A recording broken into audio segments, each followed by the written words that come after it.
Job లేక ఇబ్బంది పడుతున్నారా? అయితే మెడికల్ కోడింగ్ మీకు మంచి ఆప్షన్. వెంటనే కాల్ చేసి కోర్సులో జాయిన్ అవ్వండి.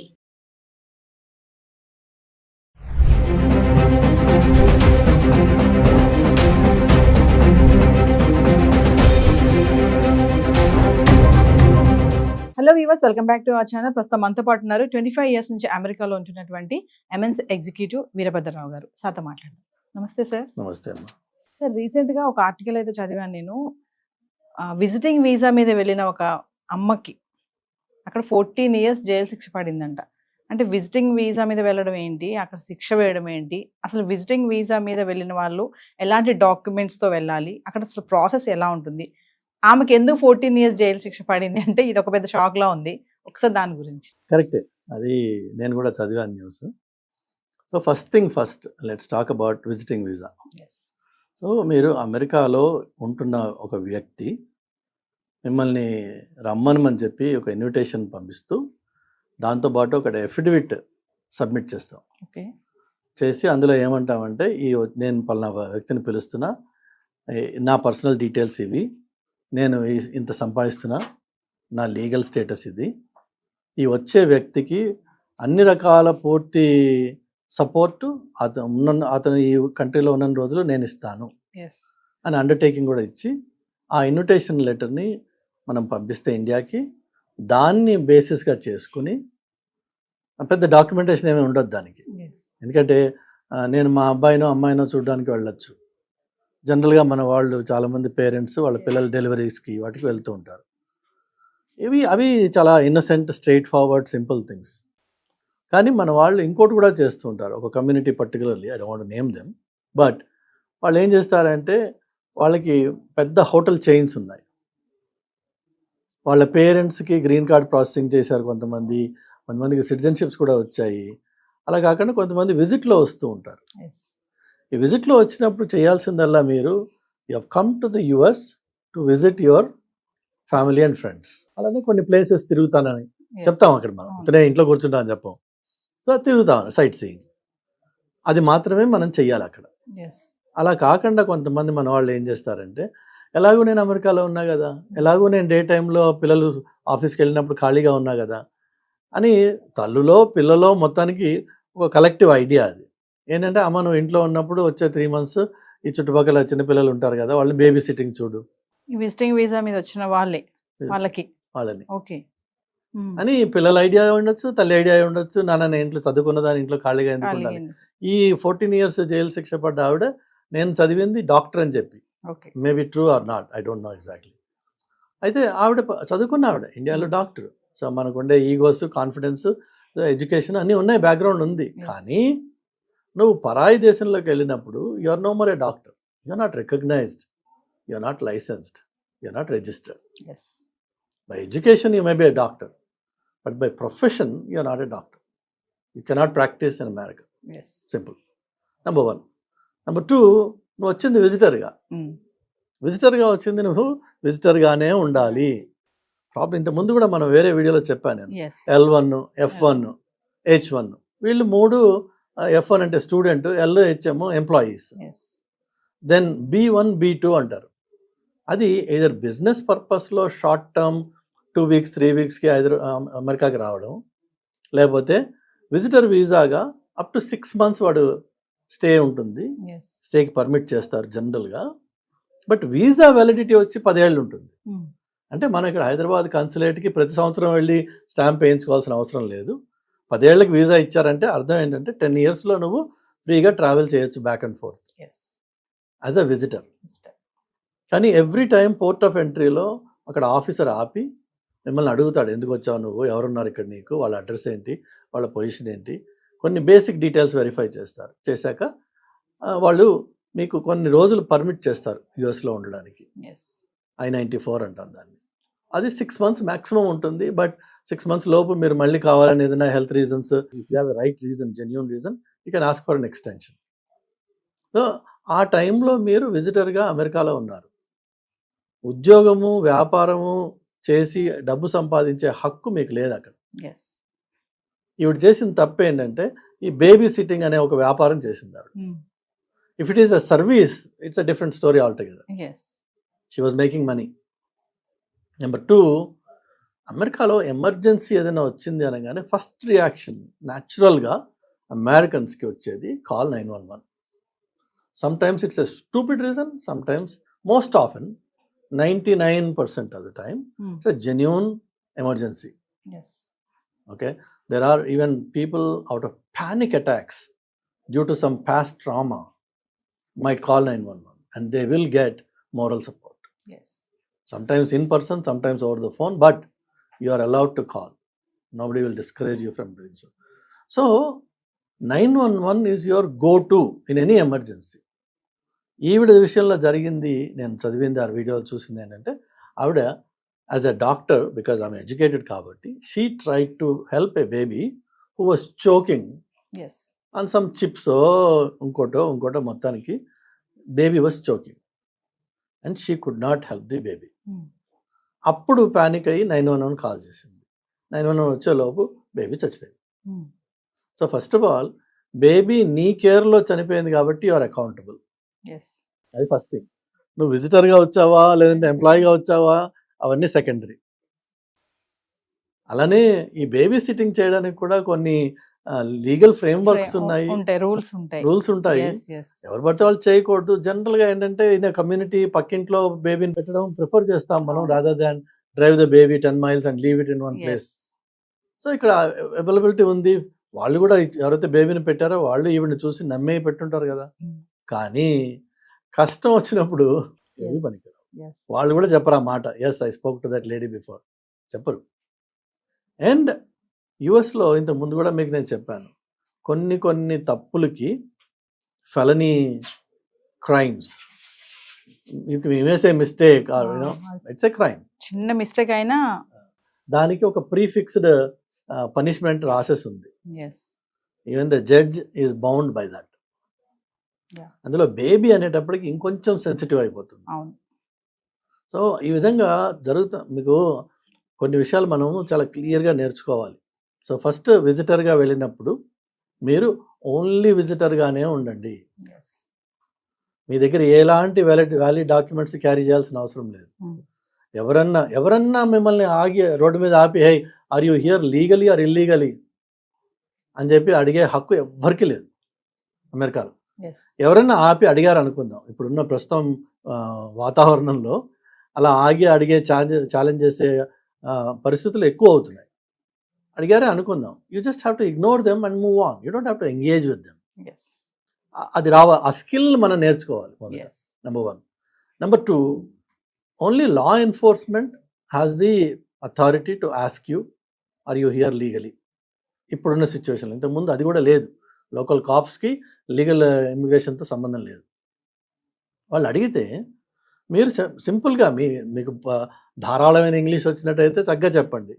రాని పక్షంలో I am a visitor, my daughter lives in సోన్సో place, ఇంతే. ఐ యామ్ ఎ విజిటర్ చెప్పచ్చు, ఎవరైనా చెప్పగలరు. My daughter or my son address, అక్కడ అడ్రస్లు కూడా చక్కగా సింపుల్గా ఉంటాయి. House number, court, some street, some lane is enough for them to figure out. మీరు నెక్స్ట్, ఎందుకంటే మీరు ఒక టౌన్లో ఒకటి ఆపి అడుగుతున్నాడు కదా, ఆ టౌన్కి రిలేటెడ్ మనిషే నువ్వు.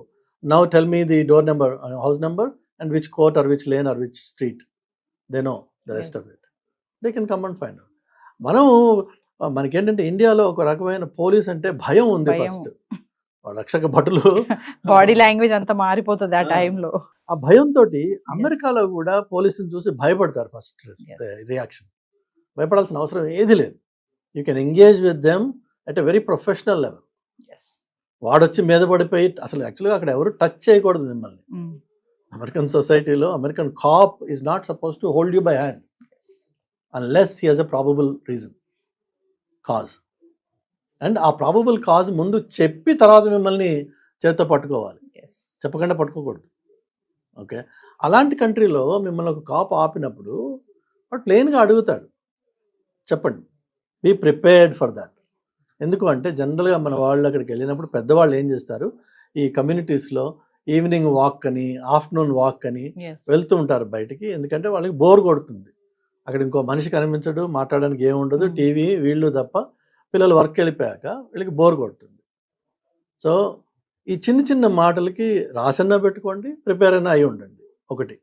రెండోది ఆ తిరిగే చోట మీకు ఇవి కూడా కొన్ని వీడియోస్లో చూసుండొచ్చు మీరు. ఈ కమ్యూనిటీస్లో తిరిగేటప్పుడు మనకి ఇండియాలో కొన్ని అలవాట్లు ఉన్నాయి, అక్కడ పనికిరావు. ఇక్కడ ఏంటంటే మనము కొంతమందిని పరిశీలించి చూస్తూ ఉంటాం, కొన్ని సినారియోస్ని కానీ, కొంతమందిని కానీ, కొన్ని వస్తువులను కానీ. మీరు ఒక కమ్యూనిటీలో వాక్ చేస్తూ ఒక ఇంటిని అబ్జర్వ్ చేస్తున్నారు అనుకోండి, they may get suspicious about you. Observe చేసినా కూడా ఎస్, డౌట్ఫుల్ గా మనం వేరే హౌస్ ని చూసినా కూడా హౌస్ని కానీ మనిషిని కానీ పదే పదే అటు నడుస్తున్నప్పుడల్లా అటు చూస్తున్నారు అనుకోండి, అది కూడా అక్కడ ఎక్కడ సీసీ కెమెరాస్ ఉన్నాయో మీకు తెలియదు. ఎస్ వాళ్ళు మిమ్మల్ని రికార్డ్ చేయొచ్చు 10 times. This guy is walking by my street every day and is observing my house. I suspect this guy. ఆ సస్పిషన్ బేస్తో వాడు కాప్ని కాల్ చేయొచ్చు. కాల్ చేసినప్పుడు వాడు వచ్చి అడుగుతాడు.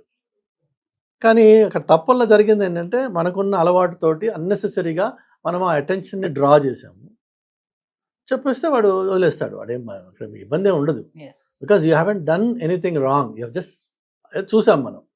ఆ చూడడం కూడా తప్పే. ఇప్పుడు యూఎస్లో కార్ డ్రైవ్ చేస్తున్నప్పుడు you never turn to left or right and see who's in the other car, never. ఎప్పుడన్నా యాదృచ్ఛికంగా అనుకోకుండా ఒక స్టాప్ సైన్లో ఒక చూపు కలవచ్చు, బట్ యాజ్ అన్ ఇంటెన్షనలీ నువ్వు ఎవరిని చూడకూడదు. Everybody will mind their own business. అది అమెరికా అంటే అసలు basic definition mind your own business is America. So అది ఒక ఎటికేట్ నేర్చుకోవాలి మనం. It's an etiquette. నెక్స్ట్ వచ్చేసి ఈ ఇంటర్వ్యూకి వెళ్ళినప్పుడు అక్కడ ఏదైతే అడుగుతారో ఆ కాగితాలు ఏదైతే మనకి ఇస్తారో keep a copy of that with you. నోట్తో చెప్పే కేపబిలిటీ ఉంటేనేమో చెప్పుకోండి, ఒరిజినల్ మాత్రం మీరు క్యారీ చేయాల్సిన అవసరం లేదు. పాస్పోర్ట్స్ పట్టుకుని 24/7 తిరగాల్సిన అవసరం లేదు. మీకు out of abundance of caution కావాలి, ఒక కాపీ పెట్టుకోండి దగ్గర. అది దాన్ని వాడండి. ఎవరిని అడిగినప్పుడు hey here is my visa, I'm here illegally, లీగల్గా హ్యాపీగా ఉండొచ్చు, గర్వంగా ఉండొచ్చు. సో మామూలుగా విజిటింగ్ వీసా క్యాన్సిల్ అవుతుంది అంటారు కదా సార్, అంటే ఏ కారణంతో క్యాన్సిల్ అవుతుంది విజిటింగ్ వీసా? ఎప్పుడు క్యాన్సిల్ కాదమ్మా. So again remember 2 things. One is visa which is given here in the consulate, permission to travel to the country. That visa simply tells the airline carrier వాడికి permission. అది ఆ కాగితం మీ దగ్గర లేకుండా మీరు ఏ ఫ్లైట్లోనూ ఎక్కలేరు. Okay, మీరు చెక్-ఇన్కి వెళ్ళినప్పుడు కౌంటర్ దగ్గర వాడు అడుగుతాడు, do you have a green card or you citizen or where is your visa. Okay, మీరు అది ఏదో ఒకటి చూపిస్తేనే మీకు ఆ ఫ్లైట్లో బోర్డింగ్ ఇచ్చేది. కాదు నేను అక్కడికి వెళ్ళాక చూసుకుంటానులే, నేను అసైలం సీక్ చేస్తున్నా, ఇదంతానే. ఓకే, అది ఒకటి. అక్కడికి వెళ్ళిన తర్వాత పోర్ట్ ఆఫ్ ఎంట్రీలో ఆ ఆఫీసర్ మళ్ళీ again he tries to ensure that you are here for the right reasons. వాళ్ళ ఉద్దేశం కూడా ఏదో మిమ్మల్ని ఇన్వెస్టిగేట్ చేసి ఇంట్రాగేట్ చేసి కష్టపెట్టాలని ఎవరికి లేదు. అయితే ఇంతకుముందు మనం మాట్లాడుకున్నట్టుగా ఇండియన్ స్టూడెంట్స్ అమెరికాకు వచ్చి స్టూడెంట్గా కాకుండా వర్క్ చేయడం అనేది ఎన్నో ఏళ్ళుగా నడుస్తున్న ప్రాక్టీస్ అది. కానీ ఈ దొంగ ఎప్పుడు పట్టుబడలేదు. అట్లానే B1 B2 అరే విజిటర్ వీసాగా వచ్చినప్పుడు యు ఆర్ సేయింగ్ క్లియర్లీ నేను I'm here for a visit for a period of 15 days, 30 days or 6 months. 6 months తర్వాత నేను వెళ్ళిపోతాను అన్న నమ్మకాన్ని నువ్వు నాకు కల్పించాలి. ఆఫీసర్కి you have to give him some documentary evidence that I'm planning to leave after 6 months. One of those proofs of my intention is a return ticket. ఇంతకు ముందు గత 3-4 ఏళ్లలో దానికి కొంచెం రిలాక్సేషన్ ఇచ్చారు. ఇచ్చేటప్పటికి మన వాళ్ళు 1-way టికెట్ తీసుకుని రావడం మొదలుపెట్టారు. సో 1-way టికెట్ మాత్రమే ఉన్న చోట ఆఫీసర్ మనం ఎవరినో ఏదో అనుకోక్కర్లేదమ్మా, దానికి మన అనుమానాలు ఆపాదించడం చేయకూడదు. If you are the officer and మీకు ఇండియాలో వేరే కంట్రీ నుంచి ఒకడు వచ్చేస్తున్నాడు 1-way టికెట్ తీసుకుని, వాడికి మళ్ళీ రిటర్న్ వాళ్ళ కంట్రీకి వెళ్ళే టికెట్ లేదు వాడి దగ్గర, ఇమ్మీడియట్గా మీరు ఏమంటారు, ఎరా నాయన ఇక్కడే సెటిల్ అవ్వదలుచుకున్నావా నువ్వు? If you're planning to return in 3 months, where is your return ticket? So అది మినిమం రిక్వైర్మెంట్. అవి లేనప్పుడు ఇంతకు ముందు కొంత సడలింపు ఉండింది, వాళ్ళు అబ్జర్వ్ చేయలేదు, వాళ్ళు ఇన్సిస్ట్ చేయలేదు. కానీ పద్ధతిలో అది ఒకటి పార్ట్ ఆఫ్ ద ప్రాసెస్. ఇప్పుడు వీళ్ళు ఏం చేస్తున్నారంటే అలా లేని వాళ్ళని ఇండియాకి రిటర్న్ చేస్తున్నారు. తప్ప మీకు వీసా క్యాన్సిల్ అన్నది లేదు. Visa Okay. క్యాన్సిల్ ఎప్పుడు జరుగుతుందంటే మీరు పోర్ట్ ఆఫ్ ఎంట్రీలో ఆఫీసర్తో మాట్లాడుతూ బ్లేటెంట్గా లై చేస్తున్నారు. ఎస్. కొడుకు బదులు కూతురో, కూతురు బదులు కొడుకో, లేక వాళ్ళ అడ్రస్ అడిగితే మీకు తెలియదు. నువ్వు నీ కొడుకు దగ్గరికి ఎలా వెళ్తావు? నీ అడ్రస్సే తెలియదు. అంటే అవి సరిగా చెప్పకపోయినా అక్కడ Yeah. మిస్టేక్, అంతే కదమ్మా. కొంచెం తడబడినా సరిగా చెప్పలేకపోయినా. ఎవరన్నా మన చుట్టూ హైదరాబాద్ కాకుండా మన పేరెంట్స్ ఉమ్, ఈ ఆదిలాబాద్ లో ఉన్నారు అనుకుందాం. అవును. ఆదిలాబాద్ లో ఉన్న తల్లిదండ్రులు హైదరాబాద్కి వచ్చారు. ఉమ్, కొడుకు కూతురు ఎవరో వాళ్ళ అడ్రస్, ఫోన్ నెంబరో, వాళ్ళ డీటెయిల్స్ తీసుకునే వస్తారా? తీసుకొస్తారు. ఏం లేకుండా వచ్చేస్తారా? వాళ్ళు తీసుకుని వస్తారు. వస్తారు కదా. Yes. So same thing applies when you're going to America. And that ఒక కొత్త దేశం, నీకు భాష రాదు, వచ్చిందే అనుకుందాం, నీకు ఏం తెలుసు అక్కడ ఏం కనిపెడతావు నువ్వు? You need help upon arrival yes. Are you need to know where you want to go upon arrival. అందుకనే వాళ్ళు అడుగుతారు. ఇప్పుడు బిజినెస్ వీసా వెళ్ళిన వాళ్ళు ఏమో హోటల్ అడ్రస్ ఇస్తారు. I'm going to stay in so and so hotel, here is my reservation అంటాడు. Yes. అలా కాకుండా ఇలా స్పాన్సర్షిప్ చేసినప్పుడు నా స్పాన్సరర్ ఎవరు? నా కొడుకా, కూతురా, మనోడా, ఇంకోటా, బ్రదరా, సిస్టరా, అగో స్పాన్సరర్ సో అండ్ సో, వాళ్ళు ఈ అడ్రస్లో ఉంటారు. ఓకే. వాళ్ళు ఎన్నేళ్ళ నుంచి ఉంటున్నారు? సింపుల్ క్వశ్చన్స్ అడుగుతాడు. దానికి మనం నీళ్ళు నవ్వులాం అనుకోండి, ఆటోమేటిక్గా వాడికి అనుమానం వస్తుంది. అనుమానం వస్తుంది. నిజంగా చెప్పిన మనిషి వీడేనా కాదా ఏంటి అని. Yes. ఆ కేసులో మాత్రం మీకు ఎక్స్ట్రీమ్, అది జనరల్గా జరగదు, కానీ ఎక్స్ట్రీమ్ కేసెస్లో అక్కడ వీసా ఎంట్రీ, పోర్ట్ ఆఫ్ ఎంట్రీలో మీకు డిక్లైన్ చేసే ఛాన్స్ ఉంది. ఎస్. చేసి నెక్స్ట్ అవైలబుల్ రిటర్న్ ఫ్లైట్లో మళ్ళీ కూర్చోబెట్టి పంపించేస్తారు. ఓకే. లేకపోతే ఇంకొకటి ఏంటంటే 6 నెలలు మీకు మొదట వీసా ఇచ్చారు ఒకసారి, మీరు 6 నెలలు ఉన్నారు అక్కడ. అమెరికాకి మీరు విజిటర్గా వచ్చారు, you're a native of a different country.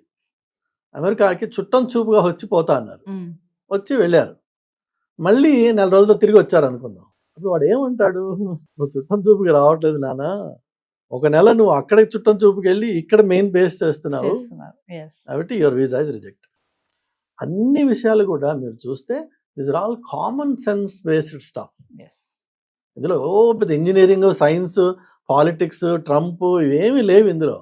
పాప అన్నెసరిగా ట్రంప్ని బ్లేమ్ చేస్తున్నారు, కానీ ట్రంప్ ఏమీ కొత్తగా చేసింది ఏం లేదు ఇంకా. So visitors, go as a visitor, enjoy your time, but క్లియర్గా రియలైజ్ దట్ అమెరికాకి వెళ్తే అక్కడున్న వాడే ఒంటరితనంతో ఏడుస్తున్నాడు. ఇప్పుడు మనకేమో వాగే నోరు, కదిలే కాలు. నువ్వు అక్కడికి వెళ్తావు, వెళ్ళిన తర్వాత నువ్వు కదలలేవు, మాట్లాడడానికి మనిషి దొరకడు. ఏమైనా ఉంటే వాట్సాప్లోను, ఫేస్బుక్లోను ఇండియాకి ఫోన్ చేసుకోవాలి. ఇండియా వాళ్ళు నిద్రపోతున్న టైంలో నువ్వు అక్కడ ఎవడు ఉండడు. టీవీతో టైంపాస్ చేయగలవా? Okay, wonderful.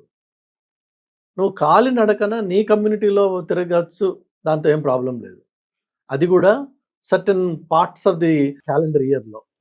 వింటర్లో ఆబ్వియస్లీ ఇక్కడ వాడు అక్కడికి వెళ్ళి ఆడుతూ పాడుతూ తిరిగే ప్రసక్తి లేదు. సో మీరు తిరగలిగింది ఎప్పుడు? Mainly in summer, because spring and fall ఉన్నాయి, కానీ ఫాల్లో అక్కడ చలి ఇక్కడ మామూలు చలి కంటే 3 రెట్లు ఎక్కువ ఉంటుంది. సో అది కూడా పోయింది మీకు. So summer mainly. ఆ సమ్మర్లో కూడా మీరు ఏంటంటే కాలినడకన మీ కమ్యూనిటీలో తిరగలరు. దానికి మీరు ప్రిపేర్డా అయితే రండి, వెళ్ళండి అమెరికాకి, అది ఎనీ పార్ట్ ఆఫ్ అమెరికా. కానీ అక్కడికి వెళ్ళిపోయిన తర్వాత మాకు ఒంటరితనంగా ఉంది, మాతో ఎవరు మాట్లాడేవాళ్ళు లేరు, పోనీ మేము ఏమైనా ఎక్స్ట్రా సంపాదించుకుంటాం, ఇవి ఉన్నాయి కదా, ఈ ప్రాక్టీసెస్ మానుకోవాలి. నా కొడుకు షాప్ ఉంది, నేను వెళ్ళి అసిస్ట్ చేస్తాను అంటే that is exactly the same illegal students ఏదైతే మనం అంటున్నామో, ఈ విజిటర్గా వెళ్ళిన పేరెంట్ ఆ కొడుకు షాప్లో హెల్ప్ చేసినట్లయితే you also become an illegal immigrant. Because నువ్వు ఇమిగ్రేషన్ ఏ పర్పస్లో వచ్చావో దాన్ని డీవియేట్ అవుతుంది. డబ్బు సంపాదించే పని చేస్తున్నావు కాబట్టి నువ్వు విజిటర్ కాదు. ఆ పని చేయడానికి నీ దగ్గర H1 L1 ఉండాలి. So your broken the law అని చెప్పి వాడు అరెస్ట్ చేస్తారు. దయచేసి ఆ పనులు చేయకండి, మీకు ప్రాబ్లం ఉండదు. చేశారు, కష్టపడతారు. లాస్ట్ పాయింట్, చాలామంది చాలా లూజ్గా ఫ్రీగా ఈ ఇన్స్టాగ్రామ్లోను, యూట్యూబ్లోను, ఇవన్నీ అలాగా ఇంటర్వ్యూల్లోనూ కూర్చుని సలహాలు ఇచ్చేస్తుంటారు. మనము మన అబ్జర్వేషన్ షేర్ చేయడము ఒక ఎత్తు, కానీ ఇన్స్ట్రక్టివ్గా ఇలా చేయండి, ఇలా చేస్తే ఇలా అవుతుంది అని అమెరికన్ సొసైటీలో మీరు ఇన్స్ట్రక్టివ్గా ఇన్స్ట్రక్షన్స్ ఇస్తూ వీడియోస్ తయారు చేస్తే ఆ సొసైటీలో there are a few things called liability. Okay. You are liable for the statements you make out of your mouth. Yes. You have taken now the role of an expertise. నీకు తెలుసు కాబట్టి నువ్వు నలుగురికి ఈ మాటని ఇలా చెయ్యండి అని చెప్తున్నావు.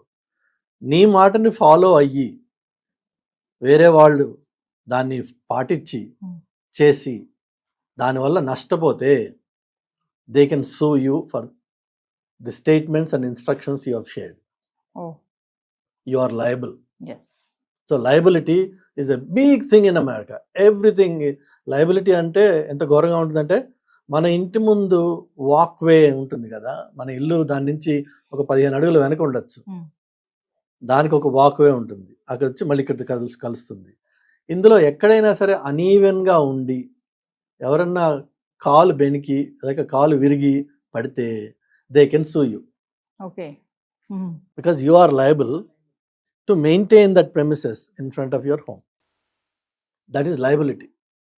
Next వచ్చేసి accountability. మీకు always, you cannot hide from accountability in the US environment. ప్రతి దానికి ఒకరు, you can always choke one neck అంటాం అక్కడ.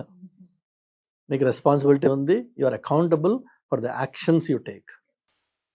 ఓకే. దెన్ నెక్స్ట్ థింగ్ వచ్చేసి ఇలాంటివి చేసినప్పుడు మీరు కూడా పెడుతూ ఉంటారు, first there is a disclaimer. Yes. ఇందులో ఒపీనియన్స్ వగేరా వగేరా. So disclaimers are another very important thing. Then the last thing is disclosures. నా సోర్సెస్ ఏంటి, అలానే ఏవేవైతే ఎక్స్క్లూజన్స్ ఉన్నాయి ఇందులో. జనరల్గా ప్రోడక్ట్ డెఫినేషన్స్ వచ్చినప్పుడు అవి డిస్క్లోజర్స్ వస్తాయన్నమాట. Yes. So American society is all about liability, accountability, disclaimers and disclosures.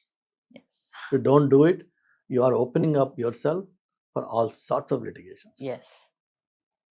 One final example ఏంటంటే, మీరు అక్కడ ఇల్లు కొనడానికి వెళ్తే రియల్ ఎస్టేట్ ఏజెంట్ మీకు ఒక్క మాట కూడా మీకు అతను చెప్పడు. ఇది ఇల్లు, ఇగో ఈ ఇంటి గురించి డిస్క్రిప్షన్, ఇది చూడండి చూపిస్తాడు మీకు. ఇక్కడ ఈ రూమ్ ఉంది, అక్కడ ఆ రూమ్ ఉంది, ఇవన్నీ చూపిస్తాడు. నెక్స్ట్ వచ్చేసి ఈ నేబర్హుడ్లో ఏ కమ్యూనిటీ వాళ్ళు ఎక్కువ ఉంటారు, పలానా వాడు ఉంటాడా, పలానా వాడు ఉంటాడా. నో కౌంటీ వెబ్సైట్లోకి వెళ్తే మీకు ఆ డీటెయిల్స్ అన్నీ ఉంటాయి, ఓకే. డీటెయిల్గా ఆయన చెప్పరు, చెప్పకూడదు. అదే లయబిలిటీ అంటే. ఓకే. అట్లానే ఇక్కడ స్కూల్ డిస్ట్రిక్ట్ ఎలా ఉంది, is it a good one? No you can go to sounds website, please verify. Okay. You have to do your own homework. వాడు సలహా ఇచ్చి ఆ సలహా మీద మీరు యాక్ట్ చేసి మీరు వెళ్ళి ఇల్లు కొని రేపటి రోజున ఏదైనా అయింది అనుకోండి, is now accountable for what he's హెస్ డన్. అలానే హోమ్ ఇన్స్పెక్షన్ అని ఒకటి జరుగుతుంది. సో ఇల్లు కొనే ముందు మీరు ఇన్స్పెక్ట్ చేయించుకోండి. రేపు ఏదైనా డిఫెక్ట్స్ వస్తే you cannot blame anybody, but this inspection report tells you that ఇవన్నీ చేసాము, మేము అన్ని బాగున్నాయి. బాగాలేదు, you can walk out of the contract. అదనమాట. సో చాలా వెరీ వెల్ డిఫైన్డ్ సొసైటీ. మనము ఇక్కడ ప్రాక్టీసెస్ తీసుకెళ్ళి అక్కడ పెట్టేటప్పటికి జరగరాని విషయాలన్నీ జరుగుతాయి. Thank you sir.